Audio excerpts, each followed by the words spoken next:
The man who's laid his career on the line, the finance minister, Yanis has just arrived, along with the cabinet, on foot in the square below. They think they can get a better deal if the Greeks vote no on Sunday than if they accept what the Europeans are offering right now. But the banks are in a terrible situation, and I put it to Yanis Varoufakis today that the idea of a better deal is just basically a fantasy. Let me tell you something. Which is probably unknown. Ever since we declared the referendum and we incensed our European partners, we had the most interesting proposals coming from Brussels. Perhaps this referendum and the impasse that it represents concentrated several minds in Brussels, and we've had some really good proposals, proposals that we would sign on the dotted line for. You have a proposal you would sign on the dotted line for. Where is it? Well, I'm not going to tell you.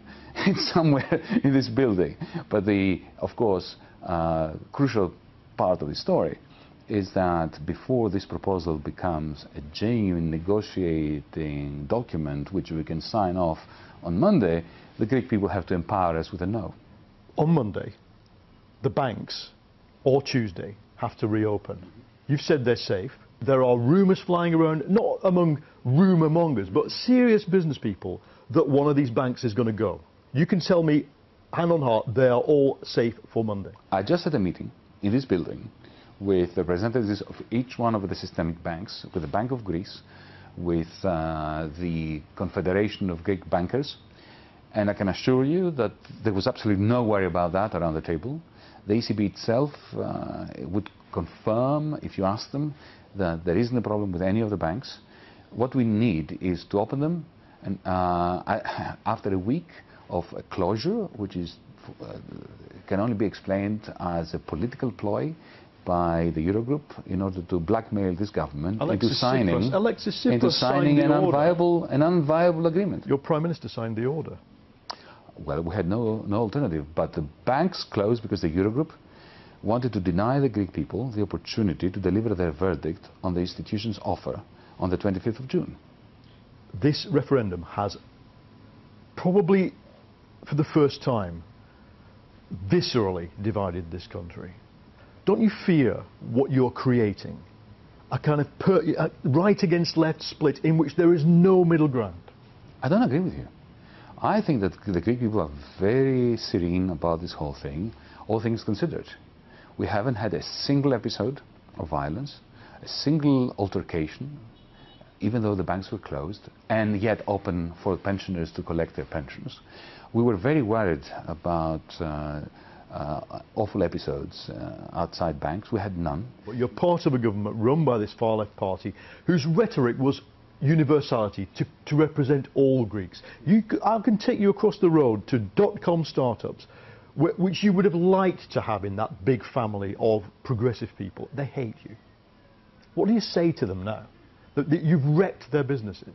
Paul, had I signed on the 25th of June the agreement that was presented to me, and I was told effectively, sign it or we'll close down your banks, they would have hated me even more, because the tax hikes, the reductions in aggregate demand that would be brought about by the reduction in the lowest of the low of pensions, by wage cuts and so on, would have crippled entrepreneurship, would have crippled the dot-commers.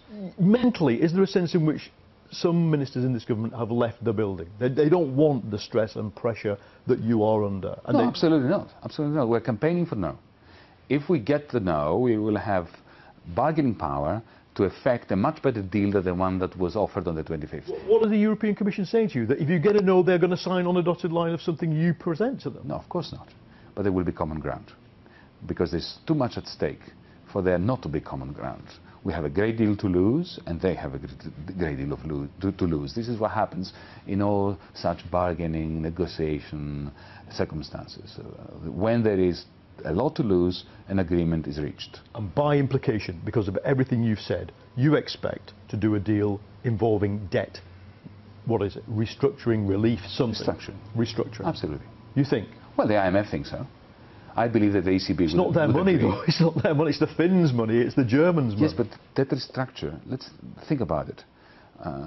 When a corporation has problems repaying its debt to a bank, the bank restructures the debt in order to get more money rather than less money back. It's what happens in the world of finance every day, except it doesn't happen in the world of public finance, the Eurozone, because we're stuck behind rules that are not up to the task facing all of us. I just have to put it to you, that was the old problem. The new problem is not the rules, the new problem is the electorates of Brandenburg, of Finland, of Lithuania and Estonia. They actually do not want the resolution that you wish. It's the Greek people versus... I don't think we should be so presumptuous as to assume that we know what the people of Lithuania, the people of Finland want.